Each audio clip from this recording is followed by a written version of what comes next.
On est toujours en direct sur le plateau de TV Finance. C'est l'heure du Flash Forex. Pour nous accompagner sur cette rubrique, on retrouve Benoît Fernandez-Rioux. Bonjour Benoît.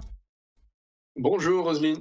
Consultant, donc on le rappelle, spécialiste du Forex. On va commencer avec l'euro-dollar. La paire était orientée à la hausse la semaine passée.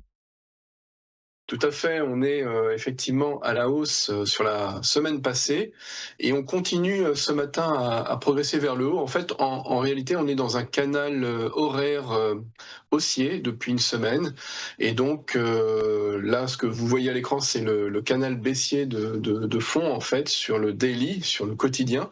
Mais en réalité, effectivement, on est en train de continuer cette patte haussière pour rejoindre techniquement à la borne haute en oblique de ce canal qui fera peut-être office de résistance, hein. Normalement, c'est ce à quoi on s'attend quand elle sera atteinte. Logiquement, elle pourrait être atteinte demain, mardi, techniquement vers les 1,1650, 1,1655 au grand maximum pour rejoindre donc cette oblique haussière qui est donc ce que devrait logiquement continuer d'encadrer les cours de l'euro-dollar pour voilà pour les semaines à venir. Et donc effectivement, on est toujours dans la phase haussière. Ça se voit aussi au stochastique. Donc vous l'avez bien expliqué. Effectivement, on est depuis une semaine en phase haussière et on devrait donc continuer jusqu'à demain, avant une prochaine butée sur l'oblique, pour ensuite potentiellement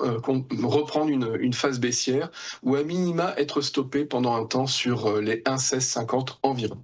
Voilà ce que l'on peut dire techniquement de l'euro-dollar. Sur les fondamentaux, rien n'a changé depuis la dernière fois, hein. On est toujours sur un euro qui fait une pause dans la baisse des taux et un dollar américain qui est incertain. Sa trajectoire de baisse des taux sera voilà, le suspense sera dévoilé effectivement le 10 décembre prochain, donc mercredi en 8.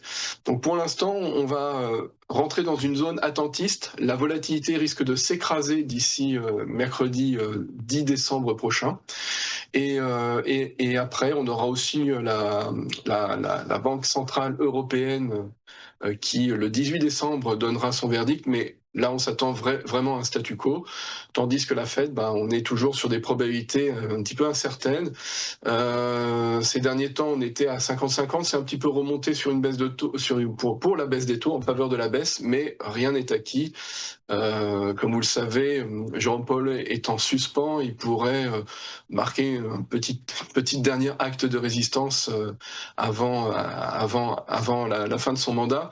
Donc on est voilà techniquement sur un euro-dollar qui est toujours dans ce canal baissier, bien que ces derniers temps ça parte plutôt en range entre les 1,1450 pardon et les 1,1550. On est sur une figure de débattement et on est en train de rejoindre donc les 1,1550.